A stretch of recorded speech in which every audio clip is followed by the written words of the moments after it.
Have you ever wondered how nature has evolved in big cities? We built these cities for us. Concrete, steel, and endless neon lights. We thought we pushed nature out, but we were wrong. In the shadows of our skyscrapers, a new kind of life is emerging. Faster, smarter, and genetically altered. This isn't just survival. This is the next stage of evolution. Welcome to modern creation. Deep beneath the pulsing streets of London, in the eternal darkness of the deepest subway shafts, evolution has birthed a ghost. Over 150 years ago, when the first tunnels of the tube were carved into the earth, a group of ordinary house mosquitoes lost their way. Trapped in a world of concrete, steel, and constant mechanical heat, they began to change. Today, they are a completely different species, Culex pipiens molestus. While their cousins above ground sleep through the winter and bite birds, the underground mosquito has abandoned the seasons. They've learned that in the tunnels it is always summer, and they've discovered that the blood of commuters is far more plentiful than that of birds. They hunt humans. They have evolved so far from their ancestors that they can no longer even breed with the ones outside. If they try, the eggs simply die. They are a new life form, born purely from our infrastructure. A species that literally would not exist without our tunnels. They are lurking in the ventilation shafts, waiting for the next train, and waiting for you. In nature, silence is death, but noise is the end of communication. In the deafening, low-frequency roar of modern city traffic, birds are facing an existential crisis. Their songs, the music of nature, used for millennia to find mates and defend territory, are being swallowed whole by the bass of engines. If you can't be heard, you don't exist. If you don't exist, you don't find a partner. The solution?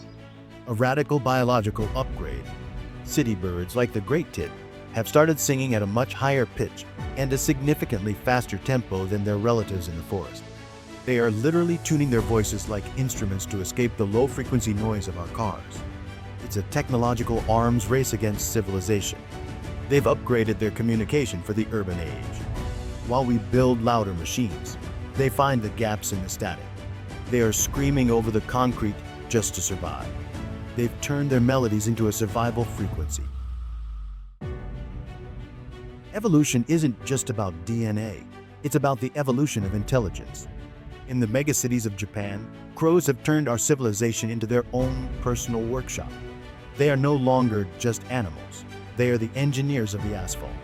These birds have realized that a 1.5-ton car is the world's most efficient nutcracker. Watch them.